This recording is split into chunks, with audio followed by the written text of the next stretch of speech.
true Yeah, no. believers. I am Jason Burgos for Sherdog.com, and I have the pleasure of speaking with one half of one of the most anticipated featherweight bouts in the sport this year.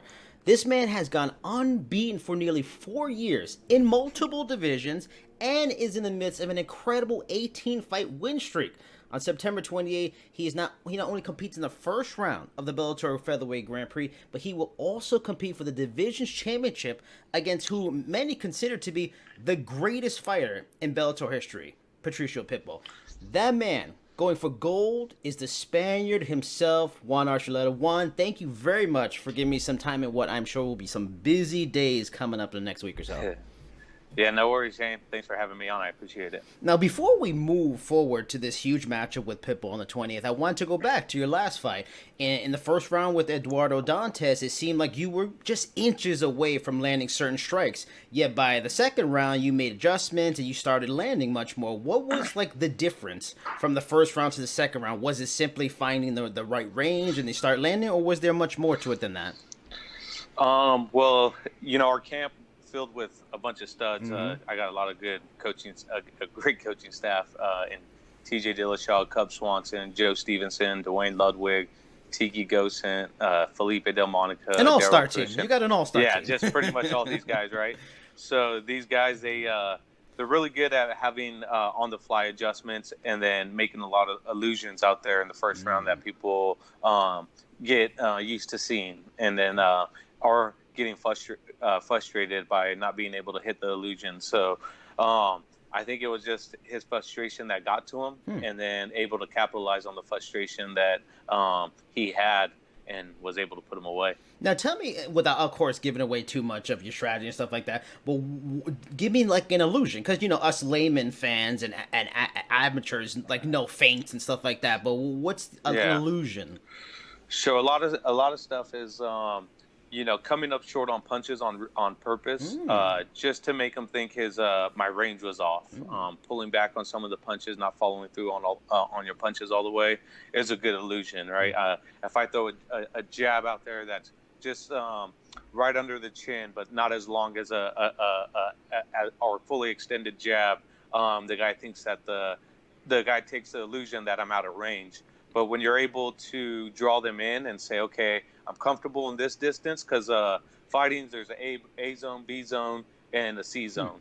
And the C zone is the fire zone. The B zone's about kicking range zone. And the A zone is where you can't get hit. Okay. And so in that A zone, you have to put a lot of illusion out there to mess people's timing and mess up people's rhythm, So those are some of the illusions, going for a takedown, when you could get the takedown, but letting them defend off to make them think that they're to gain confidence, saying, okay, I don't need to sell on the fake anymore because I could stop his takedown. So those are some of the illusions you could throw out in MMA. Kicking too. Yeah. Throwing kicks out there where they're blocking and they're not as hard. They're like, oh man, this guy doesn't really kick that hard, so I'll be able to take it. I could just block the kick. And so a lot of different illusions that go through on fighting that you got to know, and you got to read yourself on your opponent if he's throwing these illusions at you too, so you can make the adjustment yourself. Interesting. I always appreciate going to the learning tree with a high-level fighter. As we all know, especially me, since I was there on Press Road, you found the sweet spot in the second and knocked him out cold. Dantas is a really good striker, one of the best Bellator bantamweight history, just in the promotion in general over the last few years. Obviously, you are not lacking for confidence or meaningful wins, but did beating someone of his caliber, a former two-time bantamweight champ, in the way you did, was that like a landmark moment in your career? Yeah, definitely. It was the toughest fight of my career on paper, and so going in there and putting them away was just a statement to be made to let Bellator know too that I am the upper echelon fighters. I train with the best. I know what I'm capable of, and just to knock him out was just a cherry on top. Now, and we were going in the direction with the illusions you talked about before, but Mauro Ranallo mentioned during the broadcast that you had told about really starting to get like a feel for Duane Ludwig's striking system. We all know the amazing work he's done with many fighters. Talk to me about in depth the feel that was mentioned about that system that you're getting it, and is it complicated in ways, and what does it take to master something like that? Does it take a long time? Yeah, so like the best way to explain Dwayne's system is like going from elementary, basically general ed math, right? Like your addition, your subtraction, your division, your multiplication, and you're like, okay, I think I'm getting the hang of this, and then you get algebra and Oh. geometry thrown at you, at the same time, and so and or it's those guys that are going into calculus, differential equations. Those are the type of feeling as you progress in the Bang Muay Thai system. That's what it's like. You got your basic striking. You're like, okay, like I could do this. I could be a fighter, right? You learn some basic striking, and you believe you could be a fighter, and then you run into the next level, and you're like, oh man, like this is hard, this is a lot. They're making me be put in these situations, and then you learn even a higher level of his system, and you're just like, it's just mind-blowing. You're like, oh, this all makes sense. This all ties into one. This does this, and it's cool. It's a never ending learning process for me. Do you almost have to be broken down and your confidence hurt in a way to be built back up for something like that? It seems like it. Yeah, because you realize how out of position you are. You realize just what a white belt you are. That's why a lot of the fighters he has start out as white belts, because a lot of us know what we're doing by feel, but we don't know what we're doing visually, right?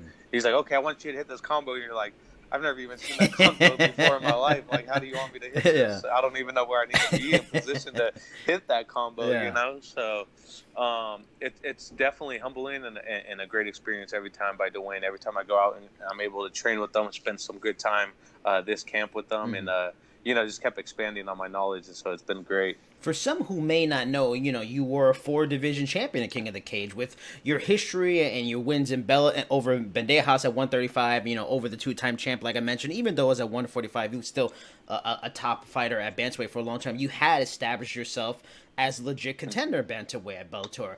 I was at Bellator, the 222 presser, like I mentioned. And the post fight, you really pushed hard for a fight with Kyoji Horiguchi. Yet instead of a title fight at 135 with him, you are in the 45 Grand Prix, like I mentioned. Did Bellator officials tell you something that made you realize and think, that fight with a possible fight with Horiguchi was just too far away, or did they just offer the Pitbull fight? And it was a matchup you like, or kind of was it both? They offered a title fight that you wanted, and then Horiguchi was too far away anyway. Yeah, no. I told him, I said, my next fight's a title fight. I don't care what weight class it is. I would like it to be 135. I just took out a 35-pound champion. It makes sense for me to fight for 35, and I was really pushing it. Well, Kyoji and his team just straight turned it down. They just said no, and with this last fight, you see why. You have that factor there, and we already knew going into. That's why we were pushing so hard for that fight, like, that we were going to get the job done to put him away, and it didn't happen, and it shows why it didn't happen, and the lack of confidence in his team, and so the Pitbull fight was next. They said, okay, then. Since Kyoji doesn't want the fight, we want to give you in the tournament. I said, I don't care what it is, as long as it's a title fight. We're fighting for the title, either 135 or 145. I don't care. At this point, I just want the title fight. This is amazing. And they said it was done. Yeah. They said it was done because no one wanted to fight him. A lot of people are like, oh, we wanted Pitbull. It's like, okay, all I did was pick up the phone and ask, and they said yes. Yeah. That makes our job easier because no one else wanted to fight him first round. I said, perfect, let's go. Interesting. Now, this fight with Patricio is a major fight for you on several levels. But despite Patricio's impressive run in Bellator, in my opinion, he still seems to get overlooked as one of the best featherweights on the planet and doesn't show up higher in these rankings and stuff like that. And for sure, dog, do you feel you are fighting a featherweight the caliber of names like Frankie Edgar, Max Holloway, Brian Ortega, that so many people heap praise as the best featherweights? Do you feel you're fighting a guy on that level? Yeah, absolutely. Pitbull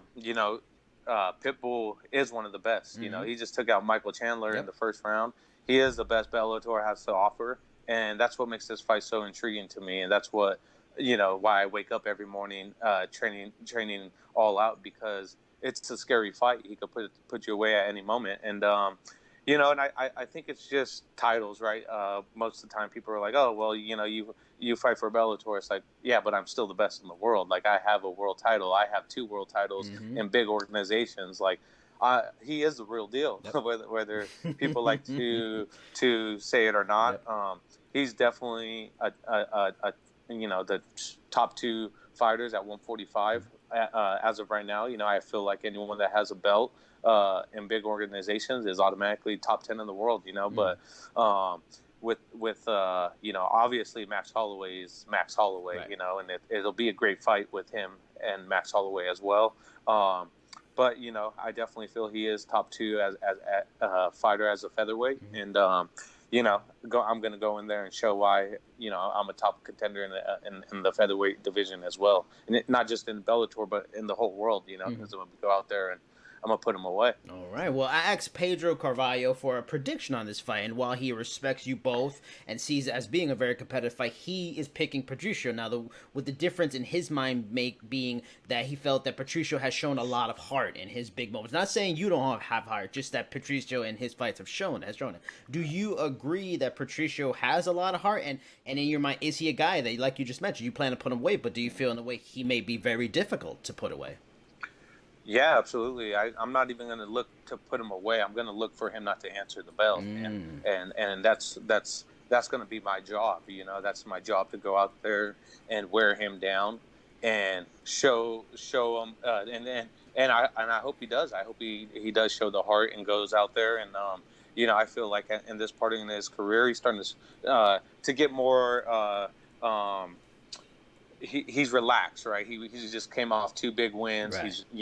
He has a fire, but it's not as lit as mine. I'm still hungry. And I have a lot more to prove than he does into this fight. And it's an exciting matchup, man. This is. We didn't even have to sell this fight. We didn't have to do no media for it. I mean, we didn't have to get in each other's face. You look at this fight on paper, and it's like the Masvidal and Diaz fight. You just know 2 guys are coming out to scrap no matter what. Now, I'm glad you mentioned that, the part about wearing it down, because that's kind of transitions to my next question. Was you are as well-rounded as it gets in this entire promotion, but you do come from a wrestling background, and Patricio isn't wrestling proof. Is testing his wrestling, like, few maybe really have, something you plan to do, or because you feel maybe confident wherever? Do you plan to kind of just let it flow and feel out some of his possible weaknesses, either be standing or grappling? Yeah, I'm a martial artist. I'm going to try to use every tool in my toolbox going into that fight, because I have to, especially against someone like Pitbull. And he does have a great camp that trains wrestling with Eric Alberse and Henry Cejudo and those guys. Yeah. And so, I'm not overlooking it where I feel like I could take him down at any time, because he's training with some of the world's best fighters and wrestlers in the world right now. And so I understand that, and I understand it's going to be a task getting him down.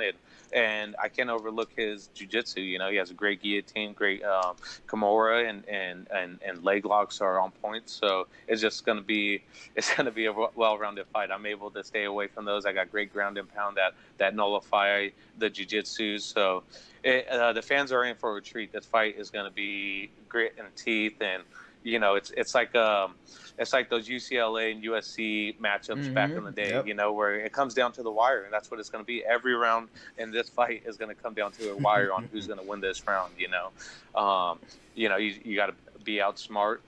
I don't want to be outsmarted, and I don't want to be outclassed, and so I got to go in there knowing that I got to utilize every tool in my toolbox. Earlier in the year, during a Bellator piece with John McCarthy, you mentioned you like to pressure early. But for someone like Patricio, who has serious power, like you mentioned earlier, may be one of the hardest hitters you've ever faced, do you still go with your pressure strategy early, or do you kind of augment that a bit and be a little bit more careful earlier in that fight? It's going to... I would like to say yes, but it's hard, Yeah. Because, there's a lot more than this month I'm fighting for, Yeah. It's Hispanic Heritage Month. These guys are known to put on wars. Hispanics are known to put on wars this month, and I'm very fortunate to be able to fight in Hispanic Heritage Month and be able to go out there and just lay my my heart out there on the line and lay my culture out there on the line and show why it's called Mexican style fighting, because we go out there, we put it all out. The Spanish style, we're gonna go out there and we're gonna fight tooth and nail. Your training partner, Georgi Karakhanyan, who I will interview actually tomorrow as well, is fighting on this card as also against AJ McKee. What are your thoughts on that fight? And AJ McKee has a lot of hype behind him. A lot of people, aside from you and Patricio, are looking at him as a possible favorite. What do you think of the fight with Georgi and him? I think it's a great fight, and I think it's a great fight for us, as long as, AJ's great at taking angles, circling, and he's like myself, he's very smart on the way he fights, and he's very talented. He knows how to draw people in and fight the fight that he wants. So Georgie's going to have to go in there and dictate his game plan, which he's great at, and he's going to let loose, and he got a lot of power, and he got a lot of tenacity, and his name's Crazy for a reason. He's going to go down there and he's going to march him down, and I think it's going to have to be Georgie's will and his heart to go in there and break AJ and let him know that he's not going to be in this fight right away, and in order to take that victory for himself. Facing him is possible. Facing Georgi in the semis or the finals is possible in the tournament. Have you guys at all talked about it, or you'll just worry about that bridge when you cross it? Yeah, we got two big fights. We can't look ahead of us. But we train together every day. I would train with them during fight camp if I fought him. It doesn't matter to me. And we probably will. He's a great guy. He's a family man. He understands, we both get it. We're not oblivious to the fact that that's the possibility. But, we're going to stay away from each other. We get to pick our spots in the bracket. Right. We know where we're going to go. And so that's the plan, at least. Granted, we both take care of business on the 28th. I have asked, Pedro Carvalho, I've asked Emmanuel Sanchez the same question. Now, the winner between Lima and McDonald will get $1 million for going through the 8-man welterweight Grand Prix. You guys will also get $1 million, which is awesome. But the winner of this will have to overcome twice as many guys. So shouldn't the winner of the featherweight Grand Prix be getting $2 million from 50 Cent and Bellator? It'll be nice, but we're not complaining. We get to fight the best in the world. We get to go out there and show the modern life Mortal Kombat, and so it's a prize in itself. Now, I always like to end interviews about asking about the fighter, learning something about them that fans may not even know, like away from fighting, nothing to do with fighting, and even beyond maybe your family, because I know you're very family-oriented guy, religious.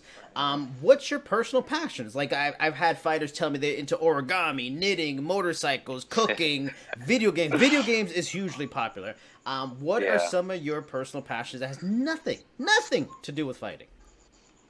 I wish I had time to play video games. It used to be one of my biggest passions in college, but it got me nowhere fast, that's for sure. And it took a lot of my time. Yeah. But one of my biggest passions, honestly, is traveling, is seeing the world. Being able to go do some hunting, some fishing. Right after my fight, I got planned to go to Alaska to just go do some hunting and fish and just relax, and then we got gonna be down in Tampa with my teammate Cub and my Syed is fighting at Pachanga. So, and then I got one more the week after. We're busy, man. We got Lance Palmer fighting in the professional fight league. Right. And then after we get to take a little vacation, go out to Spain, hopefully be able to bring my world title out there and put it on get to visit the king and queen out there and give them the Spanish gold. What are the top 3 places you have visited, and what are the 3 you want to visit that's on your bucket list? Top 3 that I have visited would be Gijón, Spain. Okay. That place is beautiful. It's I can't wait to go back there. The food there is awesome. I'm a big foodie. My family's from the Basque country of Spain, so we're known to cook. My dad and I, and that's another hobby, is just cooking. Well, what's your best meal? Let me know what the Spaniard's best meal is. Give me your best dinner. You're trying to impress somebody. What are you making? If I'm trying to impress somebody, so that would have to be a nice ribeye steak. Bring out the potato. We're more like meat eaters, so we would bring out a bunch of dishes of meat, like ribeyes, tomahawks. We would bring out the works, you know, and then my mom makes a delicious potato salad, Nice. you know, so we'd have to do that. Yeah, I mean, there's so much we could get going on this. I'm starting to get hungry, so I got to kind of shut it off because I'm trying to make weight. So you got me thinking about all this good stuff now. No, but yeah, so Moscow has been another awesome city that I visit. Just love the people there, and got to compete out there. So that Moscow is beautiful. And then the last spot I loved visiting as well was Vilnius, and that is I just drew a blank. Vilnius, Lithuania. Oh, sorry. nice. Okay. All my Lithuanian fans. Yeah, so Vilnius is very nice. And then top 3 that you want to visit that you haven't been to yet. Man. So let's see. I'd love to go down Malaga, Spain. A lot of places in Spain. I haven't visited at all in the south of Spain yet. I heard that's the more laid back area. The northern's a lot more work, blue collar place. But a lot of places in Spain. I like to go to Portugal. Oh, and Czech Republic, I hear, is very nice.